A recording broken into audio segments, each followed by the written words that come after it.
Dans cette vidéo, comment faire grossir ses fesses rapidement, je vais tout vous expliquer pour que vous aussi vous puissiez avoir de belles fesses. Je vais vous donner les meilleures méthodes d'entraînement, combien de séries, combien de répétitions pour que vous aussi vous puissiez transformer vos fessiers. Et pour ceux qui resteront jusqu'à la fin, je vous donnerai quel est selon moi le meilleur exercice pour avoir des belles fesses et en finir avec les fesses.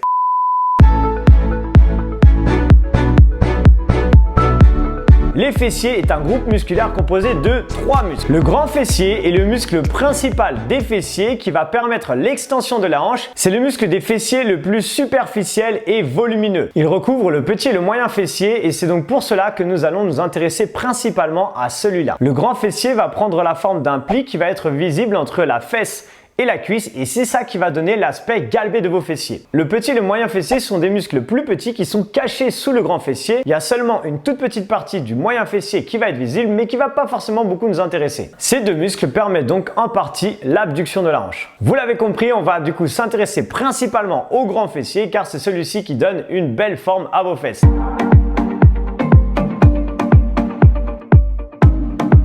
Avant d'aller un peu plus loin dans la partie entraînement, j'aimerais que vous compreniez la différence entre des mouvements polyarticulaires et monoarticulaires. Les mouvements polyarticulaires sont des mouvements dans lesquels on va utiliser plusieurs articulations, du coup on va solliciter plusieurs groupes musculaires et du coup plusieurs muscles en un seul et même mouvement. À l'opposé, les exercices monoarticulaires sont des exercices où on va utiliser une seule articulation et donc en général on n'a qu'un seul groupe musculaire qui va être mis en jeu. De manière générale, je vous préconise plutôt de faire des mouvements polyarticulaires parce que le but étant de s'entraîner en un minimum de temps et de muscler un maximum de muscles dans votre corps. Bien souvent, quand on parle des fessiers, des exercices pour les fessiers, on parle souvent du squat, des fentes, alors qu'en réalité, ce ne sont pas vraiment les meilleurs mouvements. Je m'explique. Quand on fait un mouvement pour travailler un groupe musculaire, par exemple, on a un facteur de contraction et un facteur d'étirement. Au niveau du facteur de contraction, c'est le moment où le muscle est le plus contracté et c'est le moment où on va le solliciter le plus. Du coup, comme le grand fessier est contracté au moment de l'extension de la hanche, quand vous allez être en squat, vous allez être en fait sur le facteur d'étirement maximal au moment où la charge est la plus forte. Ce qui fait qu'en réalité, ce n'est pas du tout le meilleur mouvement pour travailler vos fessiers. A contrario, quand par exemple vous êtes sur un hip thrust, vous avez la tension maximale qui va se retrouver au moment de l'extension de la hanche et c'est ça qui fait qu'on va travailler vraiment de manière ciblée votre grand fessier. Maintenant, j'aimerais qu'on parle du phénomène de contraction volontaire. Le corps humain va de manière naturelle, quand on va faire un exercice, un mouvement, utiliser un maximum de groupes musculaires. Pourquoi? Pour du coup ne pas trop se fatiguer, mettre un petit peu de charge dans un groupe, un peu dans un autre, répartir pour que ce soit plus facile à faire. Nous, on va essayer de faire quelque chose qui est un peu contre nature. Ça veut dire qu'à chaque fois que vous allez faire un exercice pour muscler vos fessiers, vous allez essayer de rajouter de la contraction volontaire sur vos fessiers. Ce qui va vous permettre de, par exemple, faire un exercice chez vous. Si vous n'avez pas, par exemple, toutes les machines nécessaires pour mettre énormément d'intensité dans votre exercice, vous allez du coup pouvoir varier l'inclinaison sur vos différents mouvements et vous allez surtout pouvoir rajouter la contraction volontaire. Donc, vous allez essayer de penser et de vous concentrer sur le fait de contracter vos fessiers, en général dans la montée, dans la phase où on pousse la charge, mais si vous y arrivez également dans la phase où on redescend, où on contrôle la charge. Si vous arrivez à mettre de la contraction volontaire dans vos exercices, vous allez voir que vos exercices vont être beaucoup plus efficaces et vous allez avoir de meilleurs ressentis également.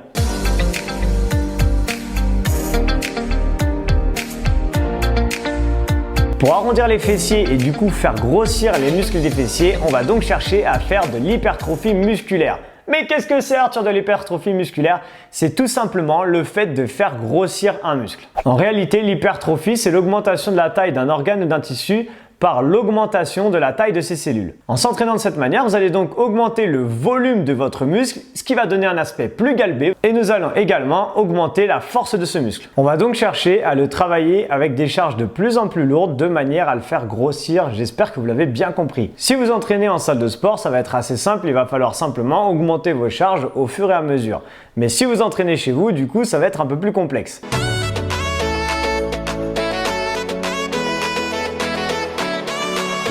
Au niveau des séries et du nombre de répétitions, je vous invite à faire en moyenne à peu près entre 120 à 150 répétitions par séance. Je vous invite également à faire à peu près 3 séances par semaine. Ce qui serait par exemple super, ce serait de faire la séance numéro 1 le lundi, la séance numéro 2 le mercredi et la séance numéro 3 le vendredi. Ce qui va vous donner à chaque fois un jour de récupération et ce qui va vous donner 2 jours de récupération à la fin de la semaine pour que vos fessiers puissent quand même bien récupérer. Du coup, en termes de répétitions, pour avoir à peu près entre 120 à 150 répétitions, je vous invite à faire à peu près 4 exercices entre 6, 8 à 10, 12 répétitions. D'accord, c'est pas très grave si vous êtes un petit peu en dessous ou que vous êtes un petit peu au-dessus des 150. Imaginons qu'on ferait par exemple 4 séries de 10 répétitions avec 4 exercices différents, ce qui nous donnerait du coup 120 répétitions. Après, c'est à vous de varier un petit peu les exercices, les mouvements pour que ce soit jamais la même chose et pour que ça vous challenge à chaque fois. Après, c'est à vous du coup de choisir 4 exercices différents, toujours avec le même principe de tension maximale au moment de la contraction musculaire et tension maximale au moment de l'étirement musculaire.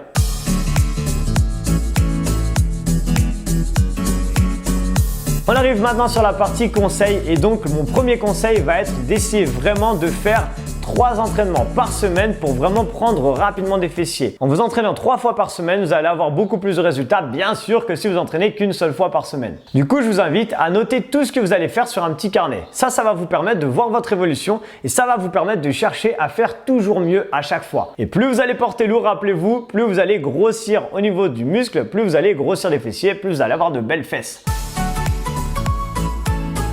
Deuxième conseil, c'est que même si je vous ai dit dans cette vidéo que le grand fessier était le muscle le plus important et c'était celui qui allait donner l'aspect galbé de vos fessiers, ne négligez pas non plus le petit et moyen fessier, tout simplement pour avoir quand même une cohérence dans votre entraînement et ne pas cibler qu'un muscle, mais il faut quand même avoir quelque chose de complet. Le troisième conseil va être de varier les exercices, varier les méthodes d'entraînement et de varier vos cycles d'entraînement. Je vous conseille, si par exemple vous faites une programmation, de faire une programmation sur maximum 6 semaines et au bout de 6 semaines de tout changer. Vous pouvez changer le nombre de séries, le nombre de répétitions, l'inclinaison, la charge, la récupération. Essayez toutes les 6 semaines de complètement changer votre façon de vous entraîner pour que votre corps ne stagne du coup jamais. Maintenant, un conseil qui est très important et qu'il faut vraiment comprendre, un peu comme en nutrition, le corps humain est différent pour tout le monde. Ce n'est pas une science exacte, dans le sens où on a des grandes lignes, on a plein de recherches, plein d'études et il faut toujours essayer les choses sur soi. Vous l'avez sûrement déjà vu en nutrition, vous allez voir un nutritionniste qui va vous donner une façon de faire et vous allez en voir un deuxième qui va vous dire que cette façon ne fonctionne pas et que c'est lui qui a la meilleure méthode et ces deux techniques sont complètement contradictoires. La meilleure méthode est donc d'essayer sur vous, tester, voyez ce qui fonctionne pas pour que vous aussi, vous puissiez ensuite comprendre votre corps et adapter votre entraînement au mieux. Le dernier conseil est qu'il faut vraiment également prendre en considération la génétique. La génétique de votre corps peut être un petit peu modifiée, mais il y a des choses qu'on ne peut du coup pas non plus modifier à 100%. La forme de votre bassin va donner un petit peu l'aspect et la forme de vos fessiers et en fonction de ça, on va pouvoir les muscler, les travailler, les dessiner, les arrondir, mais vous ne pourrez pas non plus changer par exemple la forme de votre bassin. Et ça y est, on arrive sur le meilleur exercice pour travailler vos fessiers et les arrondir. Vous l'avez peut-être déjà compris, j'en ai parlé dans cette vidéo. Pour moi, ce meilleur exercice, et d'ailleurs pas que pour moi, pour beaucoup de monde bien sûr, c'est le hip thrust. Pourquoi? Parce que le hip thrust, si vous l'avez bien compris, il permet une tension maximale au moment de la contraction musculaire de vos fessiers. On va essayer en plus, comme je vous l'ai expliqué dans cette vidéo, de rajouter de la contraction volontaire. Ça veut dire que vous allez chercher à contracter vos fessiers dans la montée pour avoir une tension maximale au moment de la contraction. Si vous voulez encore plus optimiser cet exercice, vous rajoutez des élastiques bandes autour de vos cuisses pour avoir une tension en plus vers l'extérieur qui va vous permettre du coup de travailler le grand fessier, le petit et le moyen. Vous avez du coup un exercice qui est 100% complet sur lequel vous allez pouvoir varier les inclinaisons, vous allez pouvoir varier les charges. Si vous entraînez chez vous, il y a des techniques pour ça. Il suffit de rajouter l'inclinaison, vous pouvez rajouter des poids sur le bas du ventre. Bref, vous allez voir ce mouvement est pour moi le number one. Donc c'est celui qu'il ne faut surtout pas négliger. Mais attention, il ne faut pas oublier bien sûr les autres exercices qui sont, comme je l'ai expliqué dans cette vidéo, quand même super importants. On arrive bientôt à la fin de cette vidéo. Déjà, si vous l'avez aimé, je vous invite à mettre un like. Moi, ça m'aide énormément à vous aider encore plus. N'hésitez pas également à la partager sur vos réseaux sociaux, c'est très important. Peut-être que vous avez plein d'amis qui ont envie de savoir également comment muscler ses fessiers, comment les arrondir, comment les travailler. Et cette vidéo va sûrement les aider comme pour vous, je l'espère. C'est le moment également de vous abonner en cliquant juste en bas à droite. Encore une fois, si vous avez aimé cette vidéo et que vous en voulez encore plus, activez en même temps la cloche de notification. Comme ça, vous ne manquerez jamais rien. Et je vous promets qu'il y a beaucoup de choses qui vont arriver. Ce serait vraiment dommage de rater ça. Si vous avez aimé cette vidéo, que vous avez appris plein de choses et que vous avez envie d'aller encore plus loin, je vous invite à cliquer dans la description de la vidéo pour découvrir mon programme Booty Power. C'est un programme évolutif de 4 semaines que vous allez pouvoir faire n'importe où, chez vous, en salle de sport, où vous voulez. Je vous ai fait un programme de 4 semaines dans lequel vous allez pouvoir du coup progresser de manière logique avec différentes inclinaisons, différentes charges. Tout est expliqué, tout est fait. Vous n'avez même pas besoin de réfléchir.